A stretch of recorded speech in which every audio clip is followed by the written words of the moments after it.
Amor líquido. Acerca de la fragilidad de los vínculos humanos por Zygmunt Bauman. 3. 1. Enamorarse y desenamorarse. Mi querido amigo, le envío un pequeño trabajo del que podría decirse, sin ser injusto, que no tiene pies ni cabeza, ya que por el contrario, todo en él es alternativa y recíprocamente pies y cabeza. Le suplico considere la admirable conveniencia que tal combinación nos ofrece a todos, a usted, a mí y al lector.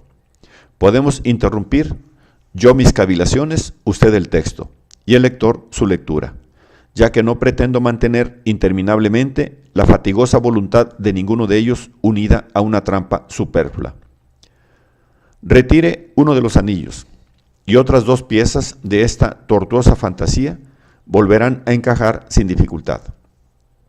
Recorte varios fragmentos y advertirá que cada uno de ellos se sostiene por sí mismo. Me atrevo a dedicarle a usted la serpiente entera con la esperanza de que algunos de sus tramos le gusten y lo diviertan. De esta manera, Charles Baudelaire presentaba Spleen de París a sus lectores. Es una pena que lo haya hecho.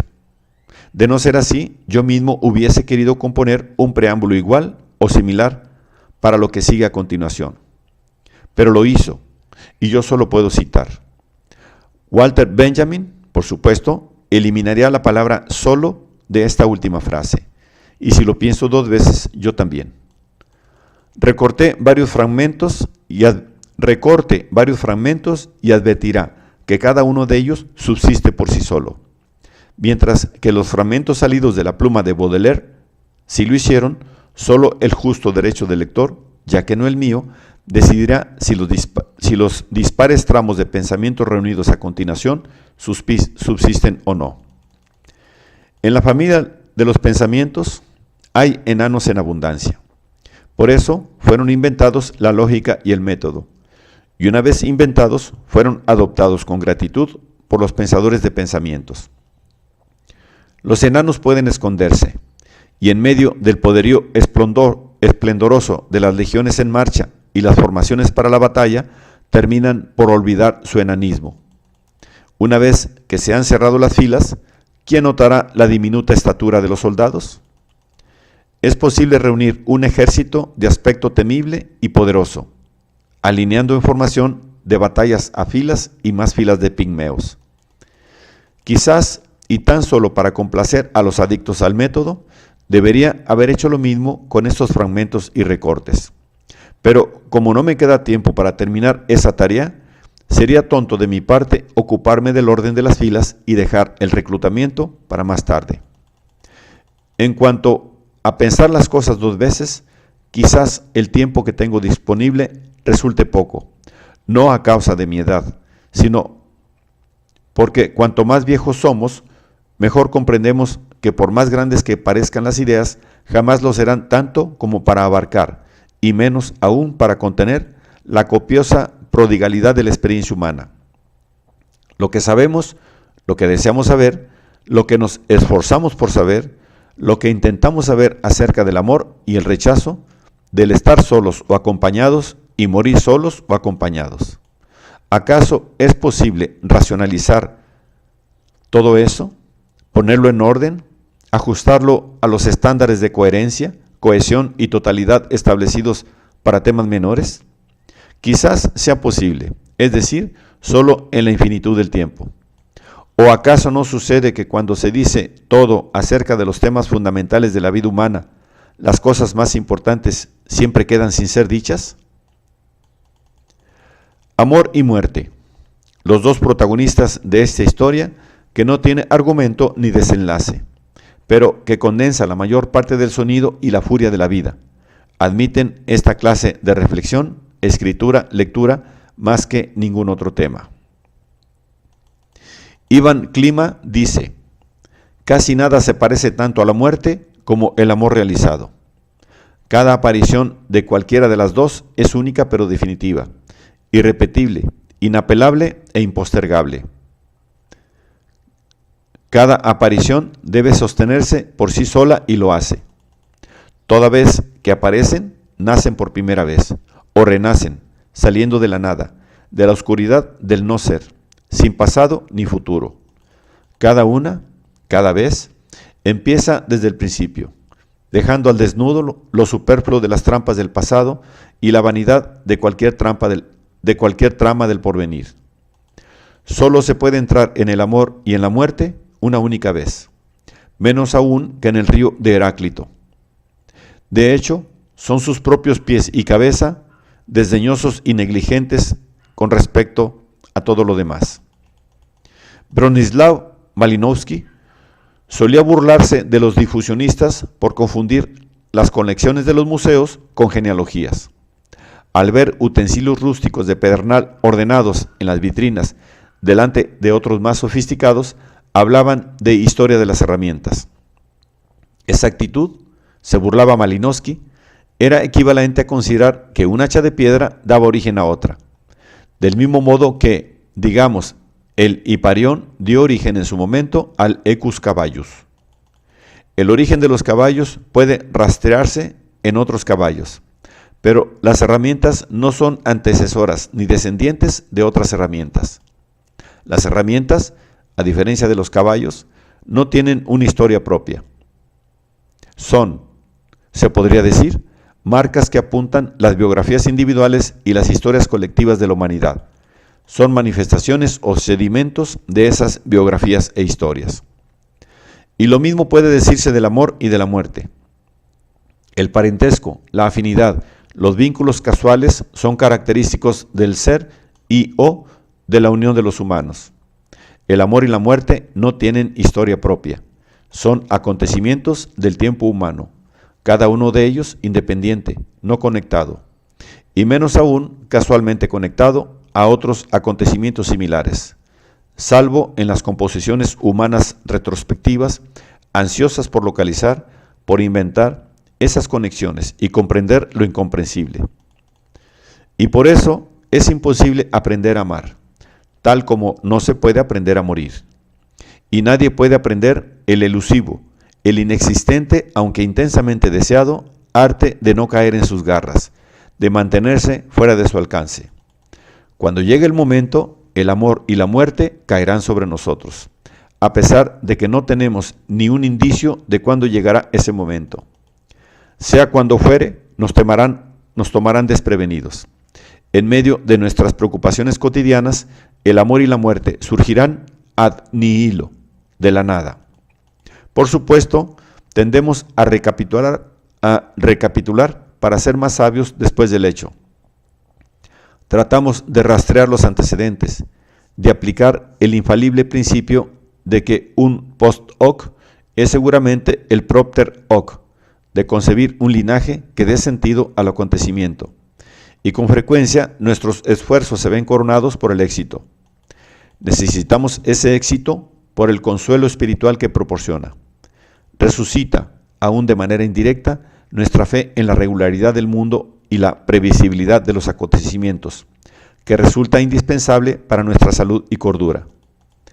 También conjura la ilusión de que hemos adquirido un nuevo saber, de que hemos aprendido, y sobre todo, de que se trata de algo que podemos aprender, tal como es posible aprender las leyes de la inducción de J.S. Mill, o a conducir autos, o a comer con palitos en lugar de tenedor, o a causar una impresión favorable en los entrevistadores.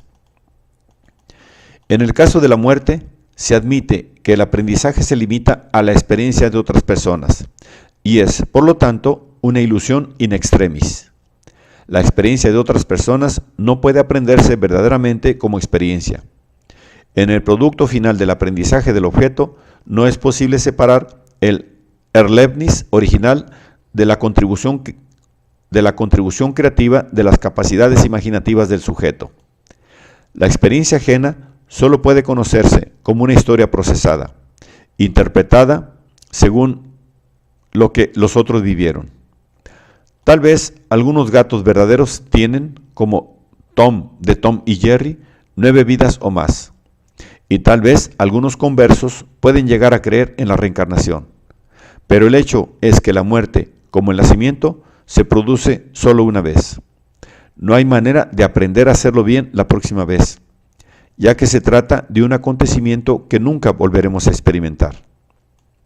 El amor parece gozar de un estatus diferente que los otros acontecimientos excepcionales. De hecho, podemos enamorarnos más de una vez, y algunas personas se enorgullecen o se quejan de que se enamoran y se desenamoran, al igual que algunos de los que llegan a conocer en ese proceso con demasiada facilidad. Todo el mundo ha escuchado historias acerca de esas personas proclives al amor o vulnerables al amor. Existen fundamentos sólidos para considerar el amor, y particularmente el estar enamorado, como, casi por naturaleza, una situación recurrente, susceptible de repetirse y que incluso favorece la repetición del intento. Si nos interrogan, la mayoría de nosotros llegaremos a nombrar la cantidad de veces que nos enamoramos. Podemos suponer, y con fundamento, que en nuestros tiempos crece rápidamente la cantidad de personas que tiende a calificar de amor a más de una de sus experiencias vitales, que no diría que el amor que experimenta en ese momento es el último y que prevé que aún la esperan varias experiencias más de la misma clase. Si esa suposición demuestra ser acertada, no hay de qué asombrarse. Después de todo, la definición romántica del amor, hasta que la muerte nos separe, está decididamente pasada de moda, ya que ha trascendido su fecha de vencimiento debido a la reestructuración radical de las estructuras de parentesco de las que dependía y de las cuales extraía su vigor e importancia. Pero la desaparición de esa idea implica, inevitablemente, la simplificación de las pruebas que esa experiencia debe superar para ser considerada como amor. No es que más gente esté a la altura de los estándares del amor en más ocasiones, sino que esos estándares son ahora más bajos. Como consecuencia, el conjunto de experiencias definidas con el término amor se ha ampliado enormemente. Relaciones de una noche son descritas por medio de la expresión hacer el amor. Esta súbita abundancia y aparente disponibilidad de experiencias amorosas llega a alimentar la convicción de que el amor, enamorarse, ejercer el amor, es una destreza que se puede aprender, y que el dominio de esa materia aumenta con el número de experiencias y la asiduidad del ejercicio. Incluso se puede llegar a creer, y con frecuencia se cree, que la capacidad amorosa crece con la experiencia acumulada, que el próximo amor será una experiencia aún más estimulante que la que se disfruta actualmente, aunque no tan emocionante y fascinante como la que vendrá después de la próxima. Sin embargo, solo es otra ilusión. La clase de conocimiento que aumenta a medida que la cadena de episodios amorosos se alarga es la del amor, en tanto serie de intensos, breves e impactantes episodios atravesados a priori por la conciencia de su fragilidad y brevedad. La clase de destreza que se adquiere es la de terminar rápidamente y volver a empezar desde el principio, en la que, según Søren Kierkegaard, el Don Giovanni de Mozart era el virtuoso arquetípico. Pero por estar guiado por la compulsión a intentarlo otra vez y obsesionado con la idea de impedir que cada intento sucesivo interfiera con los intentos futuros, Don Giovanni era también el impotente amoroso arquetípico. Si el propósito de la infatigable búsqueda y experimentación de Don Giovanni hubiera sido el amor, su propia compulsión a experimentar hubiera descalificado ese propósito. Resulta tentador señalar que el efecto de esa ostensible adquisición de destreza está destinado a ser, como en el caso de Don Giovanni, el desaprendizaje del amor, una incapacidad aprendida de amar. Ese resultado, la venganza del amor, por así decirlo, contra los que se atreven a desafiar su naturaleza, era de esperar. Se puede aprender a desempeñar una actividad que posee un conjunto de reglas invariables que se corresponden con un entorno estable, monótonamente repetitivo, que favorece el aprendizaje, la memorización y ulteriormente el paso a la práctica. En un entorno inestable, la retención y la adquisición de hábitos, que son las marcas registradas del aprendizaje exitoso, no solo son contraproducentes, sino que sus consecuencias pueden resultar fatales. Lo que una y otra vez demuestra ser letal para las ratas en las cloacas de la ciudad, esas criaturas muy inteligentes, capaces de aprender rápidamente a distinguir los restos de alimentos entre los sebos venenosos, es el elemento de inestabilidad que desafía a la regla y que se inserta en la red de túneles y pozos subterráneos debido a la inaprensible, impredecible y verdaderamente impenetrable alteridad de otras humanas criaturas inteligentes. Criaturas notorias por su tendencia a romper la rutina y a crear confusión con la distinción entre regla y contingencia. Si esa distinción no se mantiene, el aprendizaje, entendido como adquisición de hábitos útiles, no existe. Los que insisten en condicionar sus acciones a los precedentes, como los generales que vuelven a conducir una nueva guerra exactamente igual a su última guerra victoriosa, corren riesgos suicidas y se exponen a infinitos problemas. La naturaleza del amor implica, tal como lo observó Lucano 2 milenios atrás y lo repitió Francis Bacon muchos siglos más tarde, ser un rehén del destino. En el simposio de Platón, Diótima de Mantinea le señaló a Sócrates, con el asentimiento absoluto de éste, que el amor no se dirige a lo bello, como crees, sino a concebir y nacer en lo bello. Amar es desear, concebir y procrear, y por eso el amante busca y se esfuerza por encontrar la cosa bella en la cual pueda concebir. En otras palabras, el amor no encuentra su sentido en el ansia de cosas ya hechas, completas y terminadas, sino en el impulso a participar en la construcción de esas cosas. El amor está muy cercano a la trascendencia.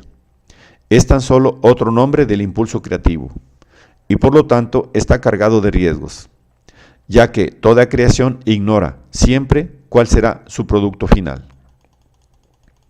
En todo amor hay por lo menos dos seres, y cada uno de ellos es la gran incógnita de la ecuación del otro. Eso es lo que hace que el amor parezca un capricho del destino, ese inquietante y misterioso futuro imposible de prever, de prevenir o conjurar, de apresurar o detener. Amar significa abrirle la puerta a ese destino, a la más sublime de las condiciones humanas en la que el miedo se funde con el gozo en una aleación indisoluble, cuyos elementos ya no pueden separarse. Abrirse a ese destino significa, en última instancia, dar libertad al ser. Esa libertad que está encarnada en el otro, el compañero en el amor.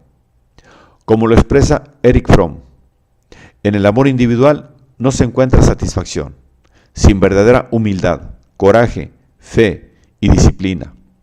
Y luego agrega inmediatamente, con tristeza, que en una cultura en la que esas cualidades son raras, la conquista de la capacidad de amar será necesariamente un raro logro. Y lo mismo ocurre en una cultura de consumo como la nuestra, partidaria de los productos lisos para uso inmediato, las soluciones rápidas, la satisfacción instantánea, los resultados que no requieran esfuerzos prolongados, las recetas infalibles, los seguros contra todo riesgo y las garantías de devolución del dinero. La promesa de aprender el arte de amar es la promesa, falsa, engañosa, pero inspiradora del profundo deseo de que resulte verdadera, de lograr experiencia en el amor como si se tratara de cualquier otra mercancía. Seduce y atrae con su ostentación de esas características porque supone deseo sin espera, esfuerzo sin sudor y resultados sin esfuerzo. Sin humildad y sin coraje no hay amor. Se requieren ambas cualidades, en cantidades enormes y constantemente renovadas. Cada vez que uno entra en su territorio inexplorado y sin mapas, y cuando se produce el amor entre dos o más seres humanos, estos se internan inevitablemente en un terreno desconocido. Eros, tal como afirma Lévinas, es diferente de la posesión y del poder. No es una batalla ni una fusión, y tampoco es conocimiento. Eros es una relación con la alteridad, con el misterio, es decir, con el futuro, con lo que está ausente del mundo, que contiene a todo lo que es. El patos del amor consiste en la insuperable dualidad de los seres. Los intentos de superar esa dualidad, de domesticar lo díscolo y domeñar lo que no tiene freno, de hacer previsible lo incognoscible y de encadenar lo errante, son la sentencia de muerte del amor. Eros no sobrevive a la dualidad. En lo que al amor se refiere, la posesión, el poder, la fusión y el desencanto son los 4 jinetes del Apocalipsis. En ese punto radica la maravillosa fragilidad del amor, junto con su endemoniada negativa a soportar esa vulnerabilidad con ligereza. Todo amor se debate por concretarse, pero en el momento del triunfo se topa con su derrota última. Todo amor lucha por sepultar las fuentes de su precariedad e incertidumbre, pero si lo consigue, pronto empieza a marchitarse y desaparece. Eros está poseído por el espectro de Tánatos, que ningún hechizo mágico puede exorcizar. No es que Eros sea precoz, y ninguna dimensión, ni intensidad de educación, ni de métodos de autoaprendizaje conseguirán liberarlo de su patológica tendencia suicida. El desafío, la atracción, la seducción que ejerce el otro vuelve toda distancia, por reducida y minúscula que sea, intolerablemente grande. La brecha se siente como un precipicio. La fusión o la dominación parecen ser los únicos remedios para el tormento resultante. Y solo hay una delgadísima frontera, que muy fácilmente puede pasarse por alto, entre una caricia suave y tierna y una mano de hierro que aplasta. Eros no puede ser fiel a sí mismo sin practicar la caricia, pero no puede practicarla sin correr el riesgo de dominio. Eros impulsa a las manos a tocarse, pero las manos que acarician también pueden oprimir y aplastar. Por más que uno haya aprendido sobre el amor y sobre amar, en sabiduría solo llegará, al igual que el Mesías de Kafka, un día después de su llegada. Mientras está vivo, el amor está siempre al borde de la derrota. Disuelve su pasado a medida que avanza. No deja tras de sí trincheras fortificadas a las que podría replegarse para buscar refugio en caso de necesidad. Y no sabe qué le espera, ni qué puede depararle el futuro. Nunca adquiere la confianza suficiente para dispersar las nubes y apaciguar la ansiedad. El amor es un préstamo hipotecario a cuenta de un futuro incierto e inescrutable. El amor puede ser, y suele ser, tan aterrador como la muerte, solo que, a diferencia de la muerte, encubre la verdad bajo oleadas de deseo y entusiasmo. Es sensato equiparar la diferencia entre el amor y la muerte a la que existe entre la atracción y la repulsión. Si lo pensamos 2 veces, sin embargo, ya no podemos estar tan seguros. Las promesas del amor son generalmente menos ambiguas que sus ofrendas. De ese modo, la tentación de enamorarse es avasallante y poderosa, pero también lo es la atracción que ejerce la huida. Y el señuelo que nos induce a buscar una rosa sin espinas está siempre presente y resulta difícil de resistir. Deseo y amor, hermanos, a veces mellizos, pero nunca gemelos idénticos. El deseo es el anhelo de consumir, de absorber, devorar, ingerir y digerir, de aniquilar. El deseo no necesita otro estímulo más que la presencia de alteridad. Esa presencia es siempre una afrenta y una humillación. El deseo es el impulso a vengar la afrenta y disipar la humillación. Es la compulsión de cerrar la brecha con la alteridad que atrae y repele, que seduce con la promesa de lo inexplorado e irrita con su evasiva y obstinada otredad. El deseo es el impulso a despojar la alteridad de su otredad y por lo tanto de su poder.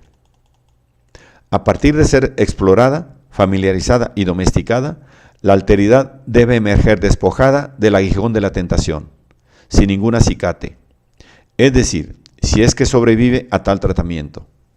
Sin embargo, lo más posible es que, en el curso del proceso, sus restos no digeridos hayan pasado del terreno de lo consumible al de los desechos.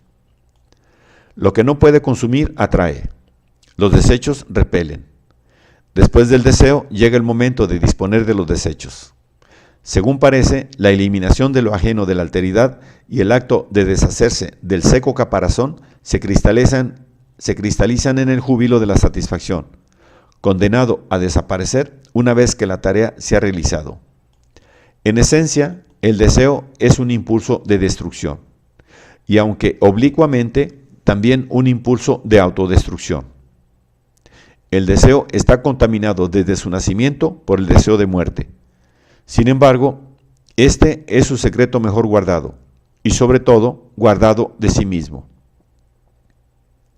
Por otra parte, el amor es el anhelo de querer y preservar el objeto querido, un impulso centrífugo, a diferencia del centrípeto deseo. Un impulso a la expansión, a ir más allá, a extenderse hacia lo que está allá afuera, a ingerir, a absorber y asimilar al sujeto en el objeto, y no a la inversa como en el caso del deseo.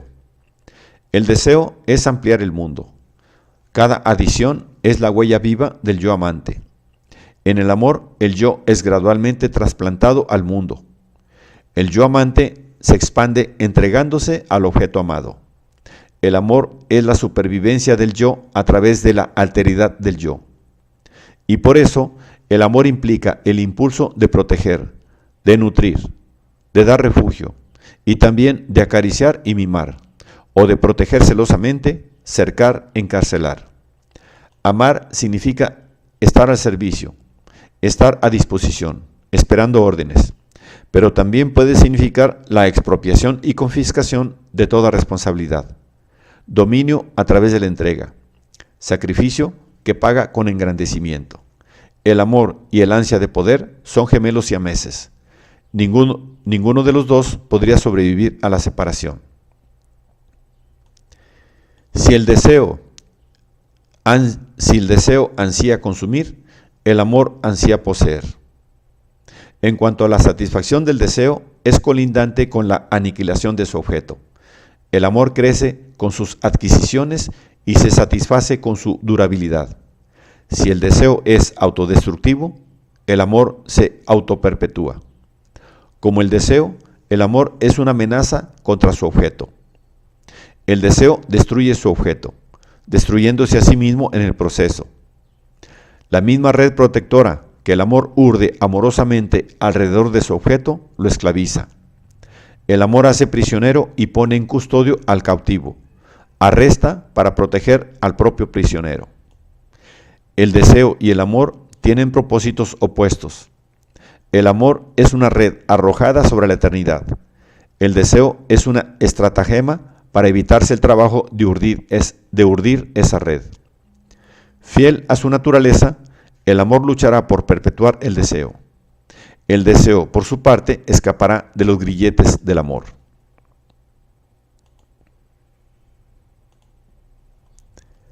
Las miradas se encuentran a través de una habitación atestada. Se enciende la chispa de la atracción. Conversan, bailan, se ríen, comparten un trago o una broma. Y antes de darse cuenta, uno de los dos dice: ¿tu casa o la mía? Ninguno de los dos está en busca de una relación seria, pero de alguna manera, una noche puede convertirse en una semana. Después en un mes, en un año o más tiempo, señala Catherine Harvey. Ese imprevisible resultado del fogonazo del deseo y de una sola noche para sofocarlo es, según Harvey, un punto intermedio entre la libertad de los encuentros ocasionales y la seriedad de una relación importante. Aunque la seriedad, tal como la propia Harvey recuerda a sus lectores, no sirve para proteger a una relación importante, ni impide que ésta termine en dificultades y amarguras. Cuando un miembro de la pareja sigue comprometido con la relación, mientras el otro ansía buscar nuevos campos de pastoreo. Los puntos intermedios, como todos los otros acuerdos, hasta nuevo aviso, dentro de un entorno fluido en el que comprometerse con el futuro es tan imposible como ofensivo, no son necesariamente malos, según la opinión de Harvey y la doctora Valerie Lamont, una psicóloga colegiada a quien cita en su nota. Pero cuando se comprometa, aún a medias, recuerde que le está cerrando la puerta a otras posibilidades románticas, es decir, renunciando al derecho de buscar nuevos campos de pastoreo, al menos hasta que su pareja reclame primero ese derecho. Una observación aguda, un cálculo sensato. Usted se encuentra ante una elección. ¿Elige el amor o elige el deseo? Más observaciones agudas. Sus miradas se cruzan a través de la habitación y antes de darse cuenta. El deseo de compartir la cama brota de la nada y no necesita golpear muchas veces a la puerta para que lo dejen entrar. Aunque no es una característica común de nuestro mundo obsesionado por la seguridad, esas puertas tienen pocos cerrojos o ninguno. Nada de circuito cerrado de televisión para estudiar detalladamente a los intrusos y distinguir a los perversos merodeadores de los visitantes de buena fe. Simultáneamente, comprobar la compatibilidad de los signos del zodiaco, como ocurre en los comerciales de una marca de teléfonos móviles, será suficiente. Tal vez decir deseo sea demasiado. Como en los shoppings, los compradores de hoy no compran para satisfacer su deseo, como lo ha expresado Harvey Ferguson, sino que compran por ganas. Lleva tiempo, un tiempo insoportablemente largo, según los parámetros de una cultura que aborrece la procrastinación y promueve en cambio la satisfacción instantánea, sembrar, cultivar y alimentar el deseo. El deseo necesita tiempo para germinar, crecer y madurar. A medida que el largo plazo se hace cada vez más corto, la velocidad con que madura el deseo, no obstante, se resiste con terquedad a la aceleración. El tiempo necesario para recoger los beneficios de la inversión realizada en el cultivo del deseo parece cada vez más largo, irritante e insoportablemente largo. A los gerentes de los shoppings, los accionistas no les han dado ese tiempo, pero tampoco quieren dejar que la decisión de compra sea determinada por motivos que surgen y maduran arbitrariamente, ni abandonar su cultivo en las manos inexpertas y poco confiables de los compradores. Todos los motivos necesarios para que los compradores compren deben surgir de inmediato, mientras caminan por el centro de compras, y también deben morir de inmediato, gracias a un suicidio asistido en la mayoría de los casos, una vez que han cumplido su cometido. Su expectativa de vida se reduce al tiempo que le lleva a los compradores recorrer el shopping desde la entrada hasta la salida. En nuestros días, los centros de compras suelen ser diseñados teniendo en cuenta la rápida aparición y la veloz extinción de las ganas, y no considerando el engorroso y lento cultivo y maduración del deseo. El único deseo que debe emanar de una visita al centro de compras es el de repetir una y otra vez el jubiloso momento en que uno se deja llevar y permite que su propio anhelo dirija la escena sin ningún libreto prefijado. La breve expectativa de vida de las ganas es una de sus mayores ventajas, que le confiere superioridad sobre los deseos. Rendirse a las propias ganas en vez de seguir un deseo es algo momentáneo, que infunde la esperanza de que no habrá consecuencias duraderas que puedan impedir otros momentos semejantes de jubiloso éxtasis. En el caso de las parejas, y especialmente de las parejas sexuales, satisfacer las ganas en vez de un deseo implica dejar la puerta abierta a otras posibilidades románticas, que, tal como sugiere la doctora Lamont y reflexiona Catherine Harvey, pueden ser más satisfactorias y plenas.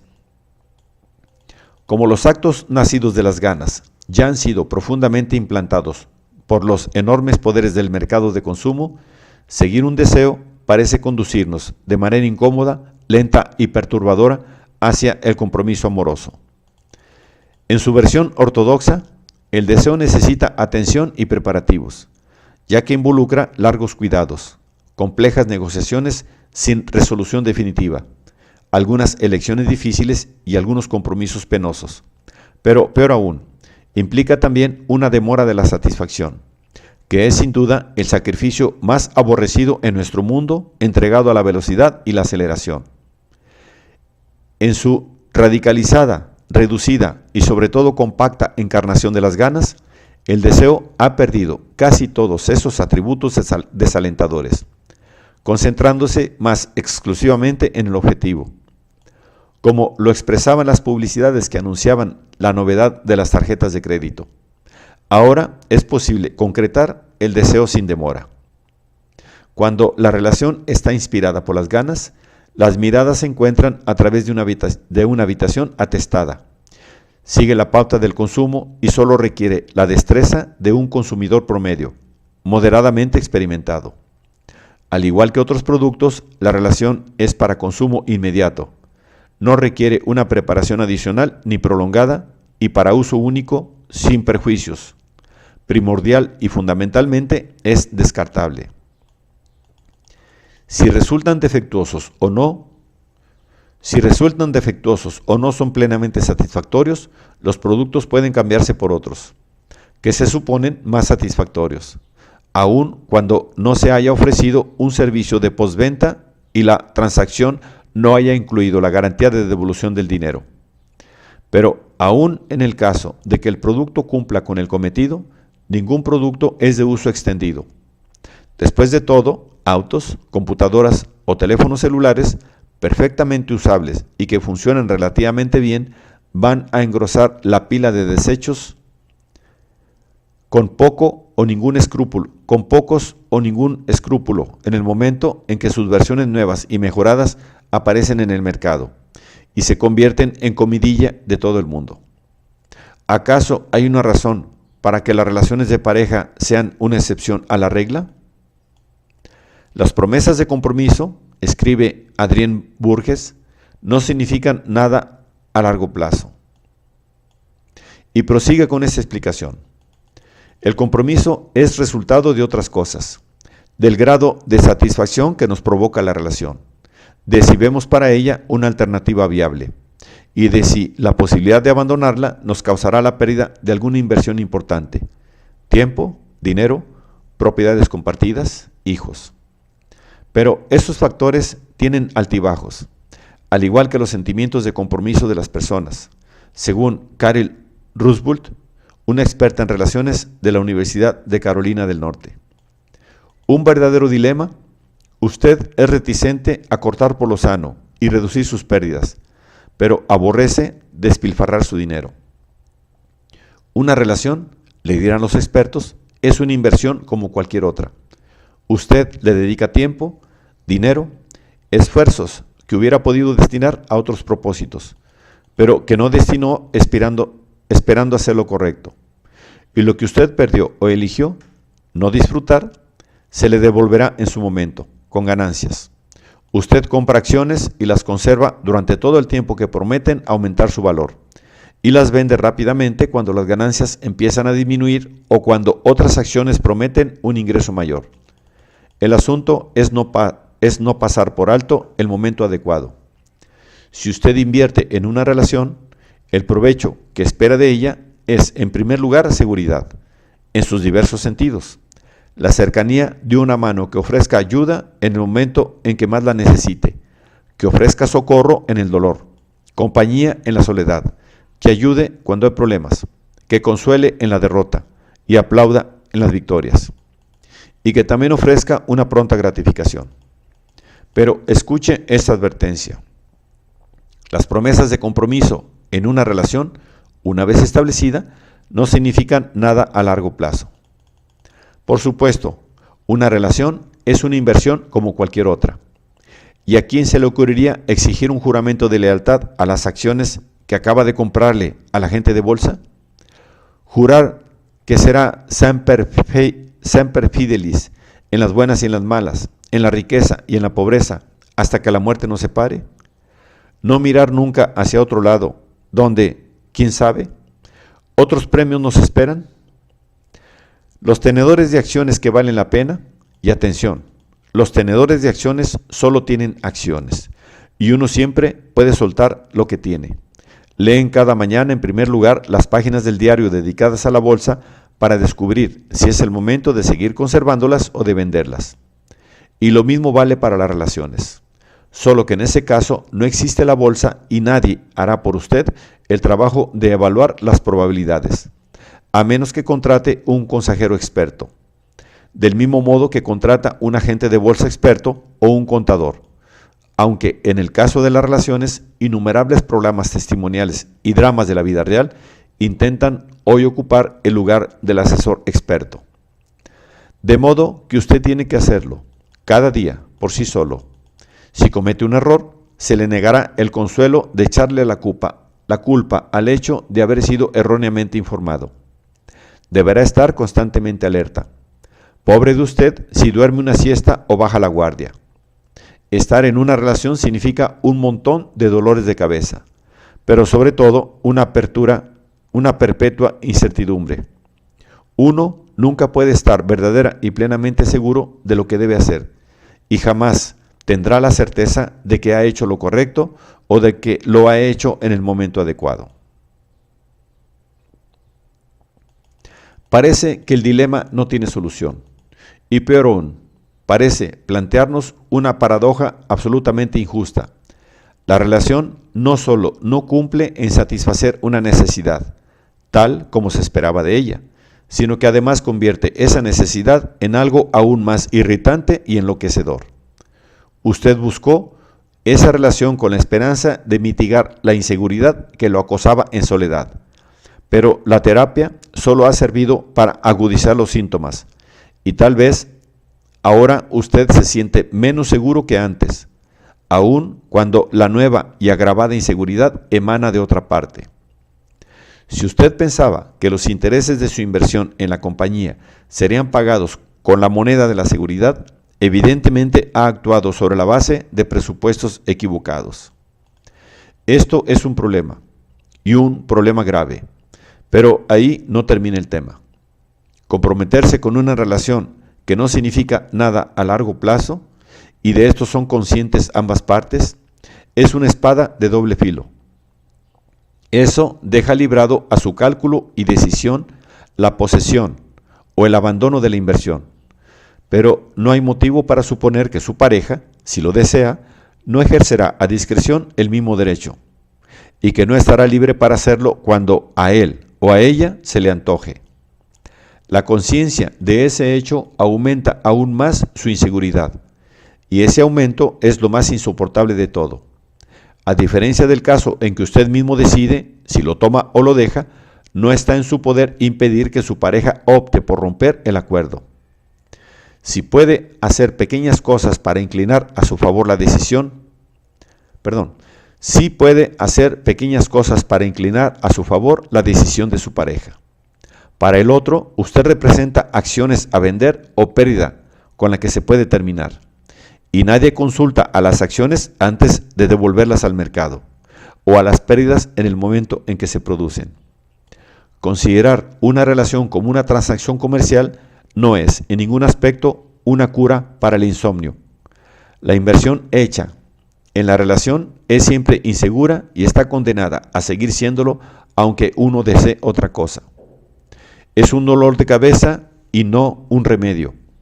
Mientras las relaciones se consideren inversiones provechosas, garantías de seguridad y solución de sus problemas, usted estará sometido al mismo azar que cuando se tira al aire una moneda.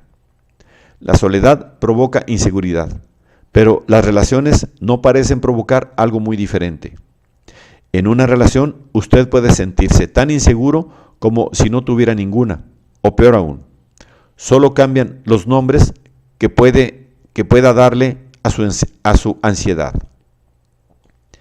Si no existe una buena solución para un dilema, si ninguna de las actitudes sensatas y efectivas nos acercan a la solución, las personas tienden a comportarse irracionalmente, haciendo más complejo el problema y tornando su resolución menos plausible.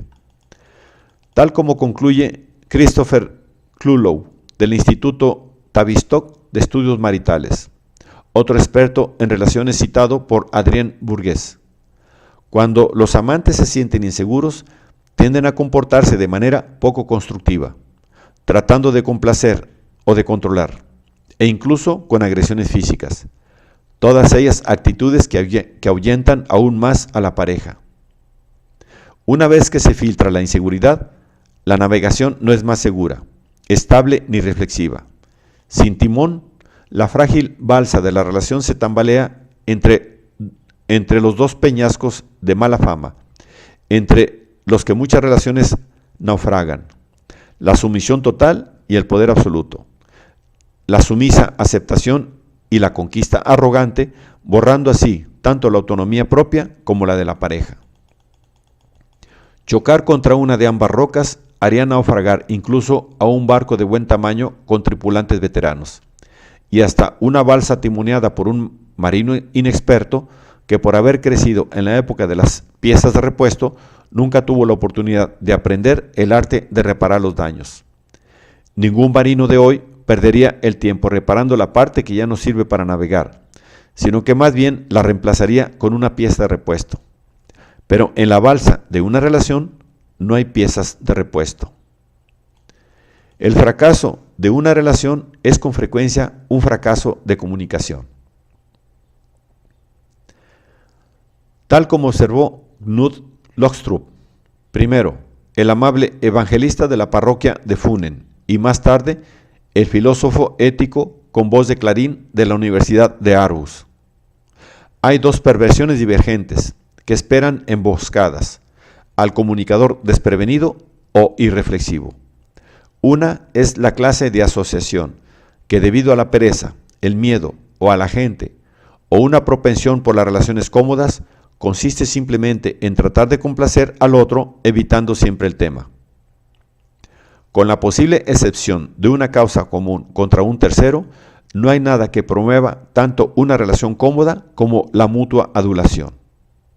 Otra perversión consiste en querer cambiar a la gente. Tenemos opiniones definidas acerca de cómo hacer las cosas y de cómo deberían ser los otros. Estas opiniones carecen de comprensión, porque cuanto más definidas son las opiniones, tanto más necesario es que no nos distraigamos comprendiendo demasiado a los que queremos cambiar. El problema es que ambas perversiones suelen ser hijas del amor. La primera perversión puede ser resultado de mi deseo de comodidad y paz, tal como sugiere Lockstrup, pero también puede ser, y suele ser así, producto de mi amoroso respeto por el otro. Te amo y por eso te dejo ser como eres y como quieres ser, por más que dude de la sabiduría de tu elección. A pesar del daño que tu obstinación pueda causarte, no me atrevo a contradecirte, para que no te veas obligado a elegir entre tu libertad y mi amor. Puedes contar con mi aprobación, pase lo que pase, y como el amor solo puede ser posesivo, mi generosidad amorosa está asistida por la esperanza.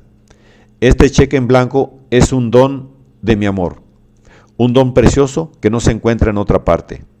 Mi amor es ese tranquilo refugio que buscabas y que necesitabas, aunque no lo buscaras. Ahora puedes descansar y dejar de buscar. En la posesividad del amor en acción, es la posesividad del amor en acción, pero una clase de posesividad que se manifiesta en la contención y el autodominio. La segunda perversión es la de la posesividad del amor dejada en libertad sin ninguna restricción. El amor es una de las respuestas paliativas a la bendición-maldición de la individualidad humana, uno de cuyos atributos es la soledad que provoca la condición de estar separado del resto, tal como sugiere Erich Fromm. Los humanos de todas las épocas y culturas se enfrentan con la respuesta a la misma pregunta, la que plantea cómo superar la separación, cómo lograr la unión, cómo trascender la propia vida individual y encontrarse siendo uno con otros. Todo amor está teñido del impulso antropofágico. Todos los amantes quieren dominar, extirpar y limpiar la irritante alteridad que los separa del amado. La separación del amado es el miedo más intenso del amante, y muchos amantes llegan a cualquier extremo por exterminar de una vez por todas el espectro de la despedida. ¿Y qué mejor medio de alcanzar ese objetivo que convertir al amado en parte inseparable del amante? A donde vayas, yo voy. Lo que hagas, lo hago. Lo que yo acepte, tú lo aceptas. Lo que yo aborrezca, lo aborrecerás tú. Si no puedes ser mi gemelo siamés, sé mi clon. La segunda perversión tiene también otra raíz, que se hunde en la adoración del amante por el amado. En su introducción a la colección de textos que lleva como título Filosofía del Amor, David L. Norton y Mary F. Kyle relatan la historia de un hombre que invitó a cenar a sus amigos para que conocieran a la perfecta encarnación de la belleza, la virtud, la sabiduría y la gracia. En suma, a la mujer más adorable del mundo. Más tarde, ese mismo día, ante la mesa del restaurante, los amigos invitados se esforzaron por ocultar su asombro. ¿Era esta la criatura cuya belleza obnubilaba la de Venus, Helena y Lady Hamilton? A veces resulta difícil distinguir la adoración del amado de la adoración a uno mismo. Se puede atisbar el rastro de un ego expansivo pero inseguro, desesperado por confirmar sus inciertos méritos por medio de su reflejo en el espejo, o mejor aún, de un adulador retrato, laboriosamente retocado. ¿No es cierto acaso que algo de mi valor único se le ha contagiado a la persona que yo, repito, que yo mismo, ejerciendo mi soberana voluntad y capacidad, he elegido, la que he elegido entre la multitud de personas comunes y corrientes, para que sea mí, solo mi compañera? En el deslumbrante brillo de la elegida, mi propia incandescencia encuentra su reflejo centellante. Eso aumenta mi gloria, la confirma y la respalda. Transmite la noticia y la prueba de mi gloria a cualquier parte a donde vaya. Pero, ¿puedo estar seguro? Lo estaría si no fuera por las dudas que hacen sonar sus grilletes en el oscuro calabozo de lo no pensado, donde las encerré con la vana esperanza de no volver a oír jamás de ellas. Reparos, recelos, la aprehensión de que la virtud pueda ser defectuosa y la gloria pura fantasía, de que la distancia entre yo, tal como soy, y el yo verdadero que pugna por salir, pero que aún no lo ha logrado todavía, debe ser franqueada, y eso es algo muy difícil.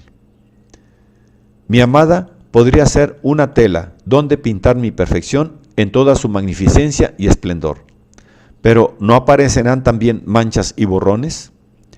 Para limpiarlos o para ocultarlos, en caso de que estén muy adheridos y sea imposible eliminarlos, hay que limpiar y preparar el lienzo antes de empezar a pintar. Y luego estar muy atentos para asegurarse de que los rastros de la antigua imperfección no emergerán de su escondite bajo sucesivas capas de pintura. Cada momento de descanso tiene un precio. Hay que restaurar y repintar sin descanso. Ese esfuerzo infinito también es una labor amorosa. El amor estalla de energía creativa. Una y otra vez, esa energía se libera a través de una explosión o de un flujo constante de destrucción. Mientras tanto, la persona amada se ha convertido en una tela, preferentemente una tela en blanco. Sus colores naturales se han desteñido, de modo de no alterar o desfigurar el retrato del pintor. El pintor no necesita preguntarse cómo se siente la tela allá abajo, sosteniendo toda esa pintura. Las telas de lienzo no hablan, pero las telas humanas a veces pueden hacerlo. Puede ser un flechazo, amor a primera vista, pero debe transcurrir un tiempo, breve o prolongado, entre la pregunta y la respuesta, entre la propuesta y su aceptación. El tiempo que transcurre nunca es tan breve como para permitir que la persona que pregunta y la persona que responde sigan siendo, en el momento de la respuesta, los mismos seres que en el momento en que se formuló la pregunta. Tal como lo expresa Franz Rosenzweig, inevitablemente la respuesta es pronunciada por otra persona diferente de la que fue interrogada, y está dirigida a otra que ya no es la misma que la formuló. Es imposible conocer la profundidad de esos cambios. Formular la pregunta, esperar la respuesta, recibir la pregunta, debatirse con la respuesta, eso provoca el cambio. Ambas partes sabían que el cambio se avecinaba, y ambos lo recibieron con beneplácito. se arrojaron de cabeza en esas aguas desconocidas. La oportunidad de lanzarse a la aventura de lo desconocido y lo impredecible fue para ellos el atractivo más grande del amor. El primer alivio de la tensión en el juego brujo del amor se produce usualmente cuando los amantes se llaman por primera vez por el nombre de pila. Este acto representa la solitaria promesa de que el ayer de los dos individuos se incorporará a su presente. Y quiero agregar, representa también la promesa de que ambos están dispuestos a incorporar un futuro compartido a su presente a medias compartido y a medias separado. El mañana siguiente a esa incorporación diferirá del hoy. Tiene que diferir, del mismo modo que difiere del ayer. John se convertirá en John y Mary. Mary se convertirá en Mary y John. Odo Marquardt señaló, no de manera necesariamente irónica, el parentesco etimológico que existe entre dos y duda, y sugirió que la relación entre ambos trascendía la mera aliteración.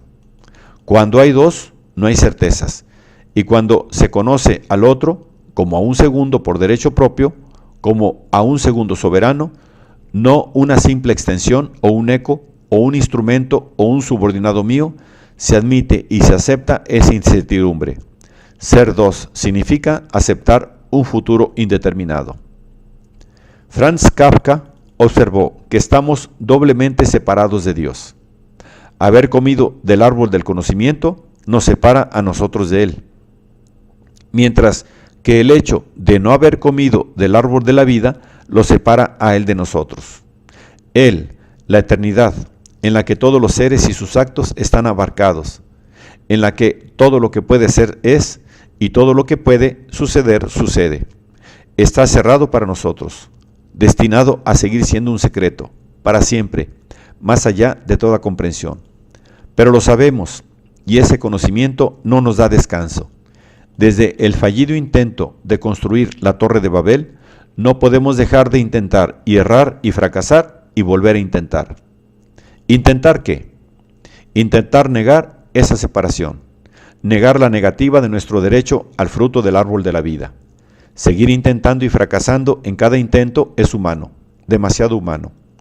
Si la alteridad, tal como repite Levinas, es el misterio último, lo absolutamente desconocido y completamente impenetrable, no puede significar más que una ofensa y un desafío, precisamente por ser algo divino. Prohíbe el acceso, impide la entrada, es inalcanzable. Pero tal como Rosenzweig nos recuerda, lo ilimitado no puede alcanzarse por medio de la organización. Las cosas más elevadas no pueden planearse. Hay que estar permanentemente dispuestos. ¿Dispuestos a qué? El habla está condicionada por el tiempo y nutrida por él. No sabe anticipadamente dónde va a terminar. Depende de otros. De hecho, vive gracias a la vida de otro. En la conversación real, algo ocurre. Rosenzweig explica quién es ese otro de cuya vida vive el lenguaje para que algo ocurra en la conversación. Ese otro es siempre un alguien definido, que no solo tiene oídos, como todo el mundo, sino también tiene una boca. Y eso es exactamente lo que hace el amor.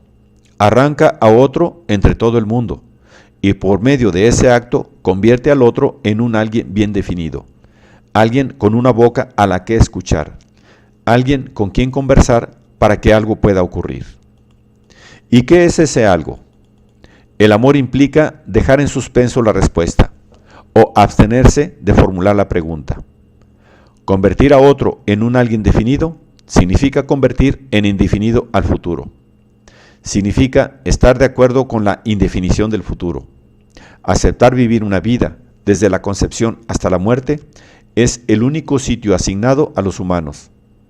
El vacío que se extiende entre la finitud de sus acciones y la infinitud de sus propósitos y consecuencias.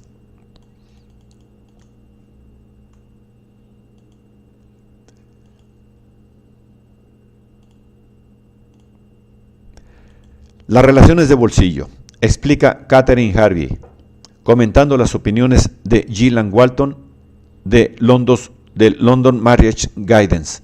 Se denominan así porque uno se las guarda en el bolsillo para poder sacarlas cuando le hagan falta. Una relación de bolsillo exitosa es agradable y breve, dice Harvey. Podemos suponer que es agradable porque es breve y que resulta agradable precisamente debido a que uno es cómodamente consciente de que no tiene que hacer grandes esfuerzos para que siga siendo agradable durante más tiempo. De hecho, uno no necesita hacer nada en absoluto para disfrutar de ella. Una relación de bolsillo es la encarnación de lo instantáneo y lo descartable. Pero su relación no adquirirá esas maravillosas cualidades si no se han cumplido previamente ciertas condiciones. Adviértase que es usted quien debe satisfacer esas condiciones. Y ese es, indudablemente, otro punto a favor de la relación de bolsillo, ya que su éxito depende de usted y solo de usted. Por lo tanto, es solo usted quien ejerce el control, y seguirá ejerciendo el control a lo largo de la corta vida de la relación de bolsillo. Primera condición. Debe embarcarse en la relación con total conciencia y claridad. Recuerde, nada de amor a primera vista, nada de enamorarse, nada de esas súbitas mareas de emoción que lo dejan sin aliento, nada de esas emociones que llamamos amor, ni de esas a las que sobriamente denominamos deseo. Usted no debe permitir que ninguna emoción lo embargue ni conmueva.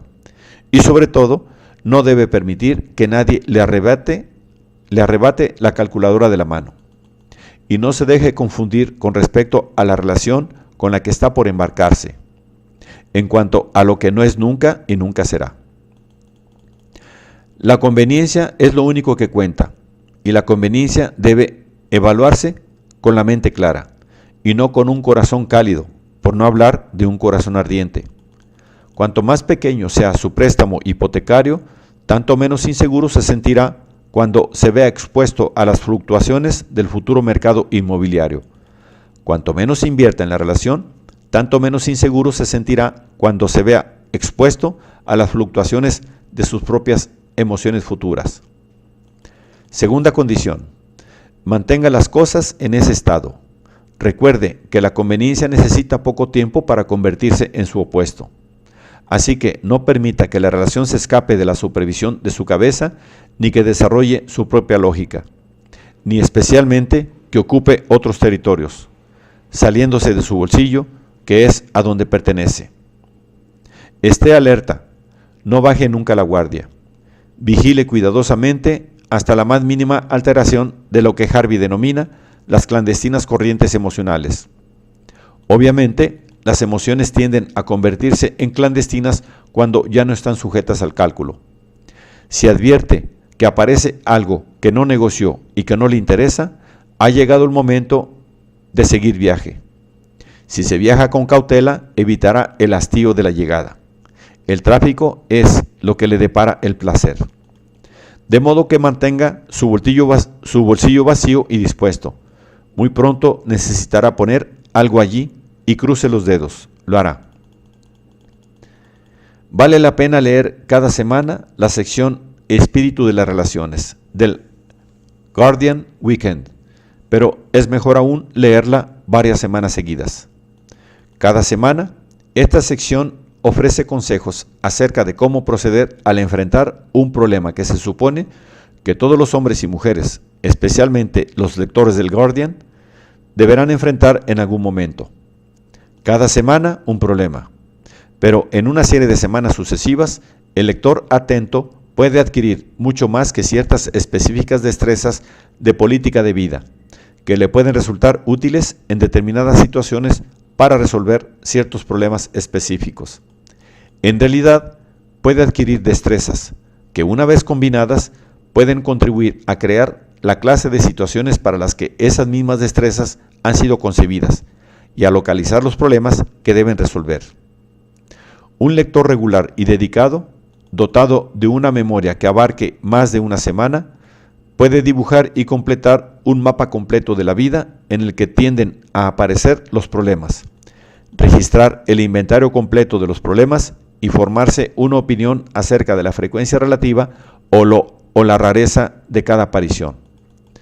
En un mundo en el que la gravedad de las cosas o los acontecimientos solo se representa por medio de números, por lo cual solo puede percibirse de esa manera, el impacto del éxito según el número de discos vendidos, el de un acontecimiento público o representación según el número de televidentes, el de una figura pública según el número de personas que asiste a su velorio, el de los intelectuales según el número de veces que son citados o mencionados, la frecuencia con que ciertos problemas aparecen en la columna bajo diversas formas, semana tras semana, es todo el testimonio que uno necesita para advertir su relevancia en una vida exitosa y por lo tanto la importancia de las destrezas que uno desarrolle para resolverlos.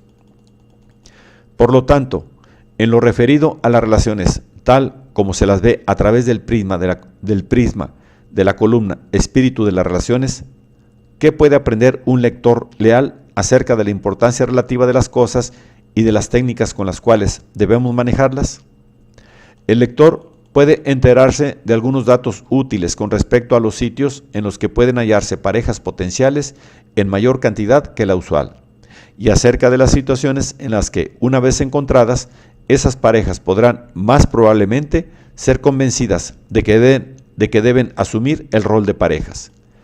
Y el lector sin duda se enterará de que establecer una relación es un problema, es decir, que ofrece una dificultad que provoca confusión y una tensión poco agradable, que para disiparse requerirá cierta cantidad de conocimiento y oficio.